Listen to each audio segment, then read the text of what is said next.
এখানে যে শেষ কথাটি আপনাদের আমি বলবো, আমার ফ্যামিলির সাথে একবার শপিং মলে গিয়েছিলাম। সেখানে এক মা তার ছেলেকে ভীষণ বকা দিচ্ছিলেন, আর ছেলেটা চিৎকার করে কাঁদছিল।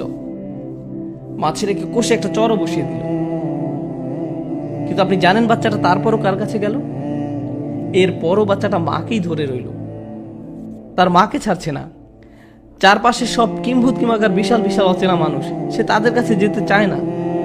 যদিও তার মা তার উপর রাগ হয়েছে, হতাশ হয়েছে, তাকে বকা দিচ্ছে, কিন্তু তার আশ্রয় সুরক্ষা সে কার কাছে পাবে? তার মায়ের কাছে। এই দৃশ্য আমাকে ভাবিয়েছে, সুবহানাল্লাহ। যখন আমি আপনি গুনাহ করি, যখন আমরা আল্লাহকে হতাশ করি, তার অবাধ্য হই, আমরা কার কাছে যাব? আমাদের আর কোথাও যাওয়ার আছে? আমাদের আর কোথায় যাওয়ার আছে? তাই আমরা আল্লাহকে অসন্তুষ্ট করলেও, আর আল্লাহ আমাদের যেমন দেখতে চান তেমন আমরা হতে না পারলেও, সত্যিকারের মুত্তাকি কখনোই আল্লাহর উপর আশা হারায় না। আল্লাহর উপর আশা হারানোর অনুমতি তিনি আমাদের দেননি।